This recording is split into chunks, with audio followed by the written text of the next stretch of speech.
Zara Fadila dari kelas 12 F3 absen 36.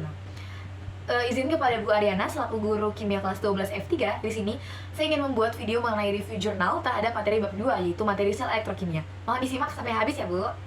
Jurnal yang saya ambil ini memiliki judul pembuatan disinfektan menggunakan metode elektrolisis larutan garam, yang terbit pada tahun 2024 dengan penulis Denny Puspasari, Evi Wijayanti, dan juga Nurani Setia Putri. Saya tertarik untuk membahas jurnal ini dikarenakan saya melihat adanya informasi baru ataupun hal baru yang dapat saya dapatkan. Dikarenakan selama mempelajari materi di bab 2 ini, di sel elektrokimia ini, saya hanya mengetahui bahwa gunaan dari sel elektrokimia ini bisa digunakan untuk hal-hal yang berhubungan dengan kelistrikan seperti pembuatan aki, baterai, dan lain-lain. Tetapi ternyata dalam jurnal ini disebutkan untuk membuat disinfektan, yang dimana disinfektan biasa kita gunakan sebagai untuk mencuci tangan, untuk menghilangkan kuman-kuman yang ada di tangan. Berdasarkan hasil pengamatan saya pada jurnal ini, maka didapatkan tujuannya adalah untuk yang pertama untuk mendapatkan disinfektan dari bahan yang murah dengan proses produksi yang sederhana dan efisien.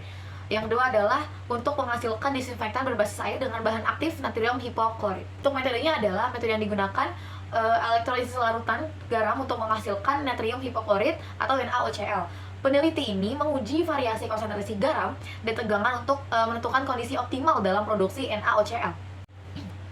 Dalam jurnal ini juga didapatkan sedikit informasi mengenai penjelasan apa itu sel elektrolisis. Jurnal ini menyebutkan bahwa sel elektrolisis merupakan sel elektrokimia yang menggunakan sumber energi listrik untuk mengubah reaksi kimia yang terjadi. Prinsip kerja pada sel elektrolit adalah dengan menghubungkan kutub negatif sumber tenaga listrik ke katoda dan juga kutub positif ke anoda. Dalam jurnal ini, sel elektrolisis digunakan untuk menghasilkan disinfektan berbasis air dengan bahan aktif natrium hipoklorit melalui proses elektrolisis, di mana arus listrik digunakan untuk mengubah reaksi kimia yang terjadi dalam larutan elektrolit tersebut. Dalam jurnal ini menggunakan larutan natrium hipoklorit ataupun NaOCl karena dianggap efektif dalam membunuh bakteri. Proses ataupun cara kerja yang perlu dilakukan dalam jurnal ini sampai dengan menghasilkan disinfektan, yang pertama adalah dengan pembuatan larutan garam, yang dapat dilakukan dengan melarutkan garam industri dalam aquades, dibuat dalam 3 variasi konsentrasi, yaitu 5%, 10%, dan juga 20%.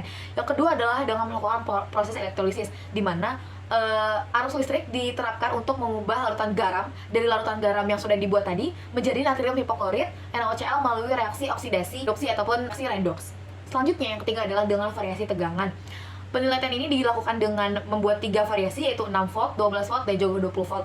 Variasi tegangan ini diperlukan untuk melihat di mana NaOCl ini dapat bekerja dengan optimal pada variasi-variasi tersebut. Selanjutnya tahap yang keempat ataupun tahap yang terakhir adalah dengan melakukan pengujian efektivitas, di mana larutan NaOCl yang telah didapatkan tadi diuji untuk mengetahui kemampuannya dalam menghambat pertumbuhan bakteri gram positif dan negatif. Untuk melakukan proses ataupun cara kerja, alat-alat yang dibutuhkan adalah elektroda platitanium dengan ketebalan 2 mm, tabung tahan asam, gelas beker 1 liter, batang pengaduk, neraca analitik dengan kapasitas 820 gram, stopwatch, corong, kabel pengantar listrik, penjepit buaya, power supply, jerigen 5 liter, dan bak penampung dengan keran. Bahan untuk bahan adalah dengan menggunakan garam 95%, aquades, chlorine test strips, paper deteksi E. coli test strips. Hasil yang dapat menjadi fokus kita pada review jurnal kali ini adalah yang pertama pada konsentrasi garam.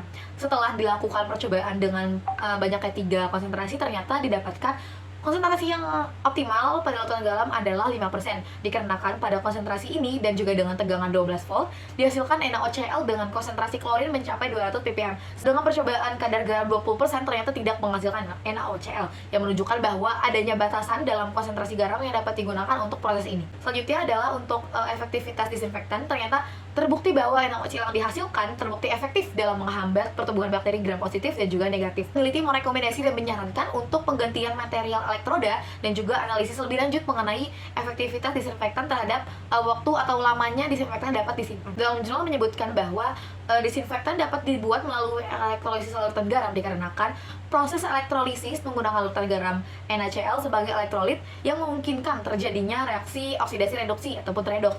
Dalam proses ini, arus listrik yang diterapkan pada elektroda menyebabkan penguraian garam menjadi natrium hipoklorit NaOCl yang merupakan bahan aktif dalam disinfektan.